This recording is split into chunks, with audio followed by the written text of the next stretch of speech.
Okay, so I only have a few minutes, but I've had a bunch of synchronicity from like yesterday afternoon to today, and part of it inspired me to get back to doing something that I started because I love it and I really want to get back into it, which is astrology and tarot.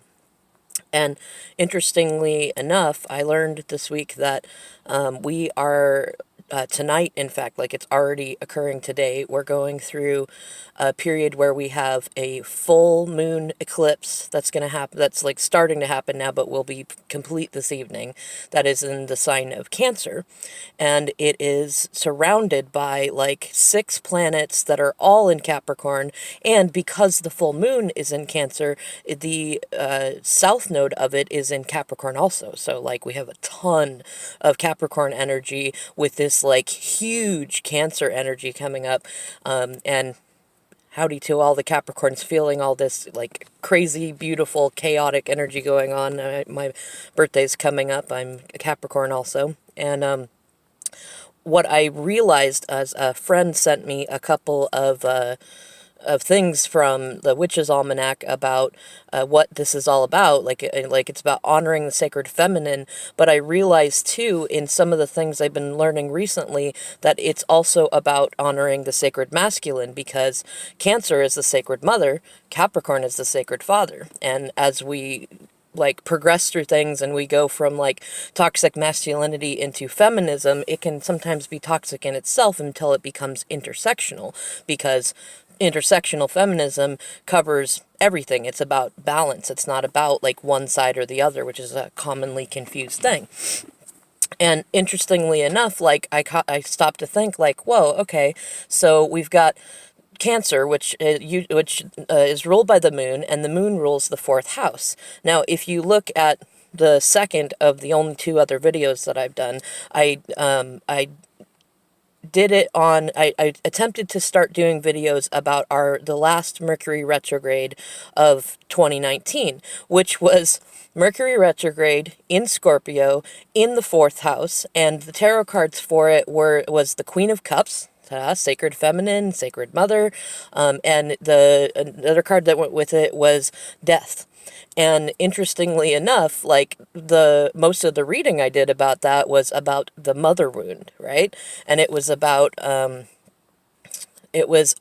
confronting that within ourselves, that we have been wounded through our own mothers, which is like a natural thing. It happens to everybody, like in one way or another. Like even if your mom was absolutely fantastic, you get something that is passed on to you from her, or that is created in you from her, and also from your father. Like there's also the father wound in there. So it's like, to me, like seeing this now, there's no coincidence that we have both the mother and the father going on right now. And it's like it's so funny to see it like progressing like that. Like we hit this Mercury retrograde Scorpio fourth house, then we went Mercury prograde still in Scorpio in fourth house, and then we went Mercury into Sagittarius. So like we're getting hit with it. We're getting knocked over and shaken up just like the tower, but because it's the death card, there's always a light at the end of the tunnel. Like it's not just a shakeup for shakeup's sake. It's a specific death of the old wounds, and then a rebirth of, a reset of things. And it's funny, like I'm just realizing, noticing, look, I've got a crow feather and a goose feather here, black and white, right? Mother, father, polar opposites. It's funny how life works like that. In any case, so for those of you that are feeling like all sorts of just crazy up and down right now, and you're really, if you're looking to find some balance in things, as another good friend gave me some advice this week when I was just in a crazy, depressed, all over state because of a lot of the shakeups that didn't occur because of the last Mercury retrograde in Scorpio. Like things don't occur because of what's going on in the sky necessarily, but you can see them, you can watch them, you can kind of have an idea of what's going to happen because we're so interconnected. We're a part of the universe. That inner being in us is the part of us that is connected connected to everything, including all of the planetary bodies that float around. And just as the moon can affect our tides, and for women, like our periods, and like by default that affects all the men and stuff like that, we are affected by everything, and we affect everything. And so one of the interesting things that came to me when I started getting myself a little more aligned with, my joy and my inspiration and my head out of like shit thoughts that I get stuck in, thanks to, in part to being a Capricorn. We all have our cynical, negative sides. And what I got to was reading somebody else's interpretation of what this Cancer full moon eclipse is about, and it's about where your heart is focused, right? And then, so my other friend sent me a thing from the Witch's Almanac that was saying that it's all about the sacred feminine.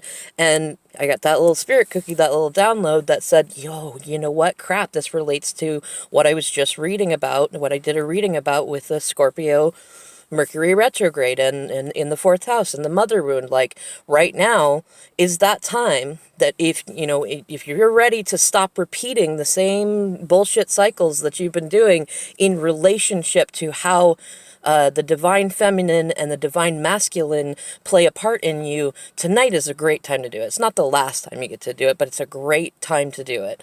And just like bathe yourself in the moon, whether you're inside or outside, like just watch it. If you get a chance to see the eclipse, if you can't see it, it's behind the clouds, know that it's there anyways. Have the faith that it's there and that the moon can see you, and just think about like,